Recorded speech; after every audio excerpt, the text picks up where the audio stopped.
जानकारी के लिए चलिए तस्वीरें दिखाते हैं। मुख्य सचिव Sudhanshu Pant Sindhi camp bus stand पहुंचे हैं और बस स्टैंड की व्यवस्थाओं का औचक निरीक्षण करने के लिए पहुंचे हैं। सुधांशु पंत रोडवेज अधिकारियों को बिना सूचना के दौरे कर रहे हैं। दौरे इसीलिए जरूरी है क्योंकि वास्तविक हकीकत इस तरह के औचक निरीक्षणों के दौरान ही जान पड़ती है जो वास्तव में परेशानियां हैं, क्योंकि कागजों में वो परेशानियां नजर नहीं आती जब उसे फाइल के तौर पर या फिर फीडबैक के तौर पर पहुंचाया जाता है, लेकिन जो एक्चुअल परेशानियां हैं वो फील्ड में नजर आती है और उसको लेकर के मुख्य सचिव सुधांशु पंत लगातार एक्टिव है। आपको याद होगा कि ऐसी ही तस्वीर एक बार कुछ दिन पहले भी सामने आई थी जब वो पहुंचे थे अचानक औचक निरीक्षण के लिए और उसके बाद उन्होंने अव्यवस्थाओं को लेकर नाराजगी जताई और तुरंत निर्देश देकर उन्हें ठीक करने की बात कही। हमारे साथ शिवेंद्र जुड़ चुके हैं। शिवेंद्र, ये अंदाज भी अच्छा है क्योंकि समस्याएं कई बार कागजों में नजर नहीं आती, लेकिन फील्ड में जब उतरते हैं तो सामने देखते हैं और उसके बाद उसका निस्तारण होता है।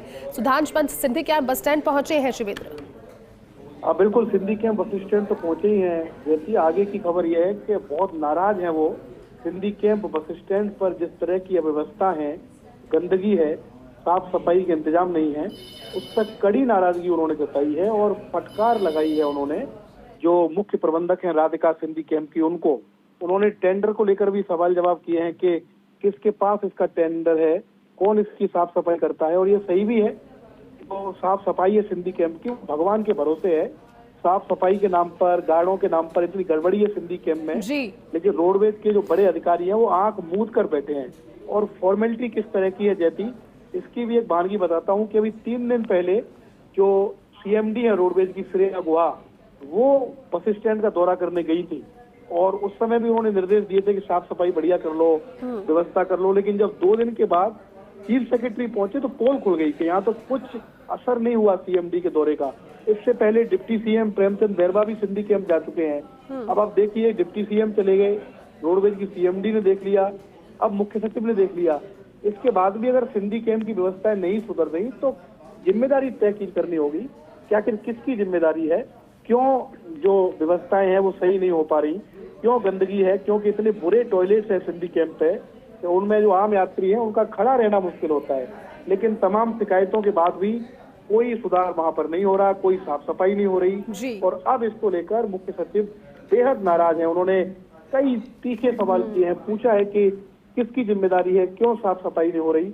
और खुद मुख्य सचिव सिंधी कैंप के हर हिस्से में जाकर, वॉशरूम तक में जाकर वो जायजा ले रहे हैं साफ सफाई का कि क्या मानक है, किस तरीके से व्यवस्था है, क्यों यात्रियों की सुविधा का ध्यान नहीं रखा जा रहा। उम्मीद है कि जब मुख्य सचिव ही पहुंच गए हैं तो रोडवेज के अधिकारियों की आंख खुलेंगी और जो अधिकारी सिंधी कैंप पर हैं, जो फेल साबित हो गए, 3-3 दौरे हो गए, उनको हटाया जाएगा। क्या मजबूरी है कि वही लोग चिपके हुए हैं एक ही सीट पर, उनको हटाया नहीं जाता। क्योंकि सिंधी कैंप ऐसा बस अड्डा है जहां पर जैसी 10,000 से ज्यादा लोगों का मूवमेंट होता है एक दिन में। हाँ। प्रदेश भर के लोग तो आते हैं, दूसरे राज्यों के भी लोग आते हैं, यूपी, एमपी, हरियाणा, पंजाब। लेकिन इसके बावजूद सिंधी कैंप ऐसा लगता है कि अभी भी कई वर्ष पुरानी व्यवस्था है वहां पर, न बैठने के लिए सीटें हैं, न वॉशरूम अच्छे हैं, न साफ सफाई है।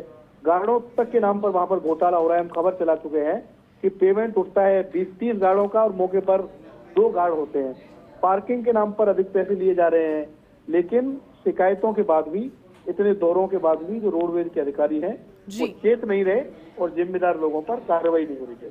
बिल्कुल शिवेंद्र, ठीक है, शुक्रिया आपका इस पूरी जानकारी के लिए। देखिए, एक्सक्लूसिव तस्वीरें फर्स्ट इंडिया की आप देख रहे हैं और कार्यशैली सुधांशु पंत की ऐसी है कि इतना तो हमें यकीन है कि जो व्यवस्थाएं उन्होंने देखी और उसके बाद जो फटकार वहां पर मौजूद लोगों को लगाई है, जल्द ये व्यवस्थाएं सुधरेंगी। लेकिन कितने लंबे समय के लिए ये देखने वाली बात होगी, क्योंकि सिंधी कैंप बस स्टैंड या तो इसके अंदर कभी अगर आप गए होंगे या फिर इसके बाहर से अगर आप गुजरे होंगे तो आपके जहन में एक सवाल हमेशा आया होगा कि यहाँ पर इतना ट्रैफिक क्यों है, इतनी बद इंतजामी क्यों है, इतनी ज़्यादा बड़ी स्पेस लगती है बाहर से देखकर, लेकिन जब अंदर जाते हैं तो फिर सिर्फ और सिर्फ बेतरतीब खड़ी हुई गाड़ियां नजर आती है। हर जगह पर फिलहाल कोशिश जरूरी है।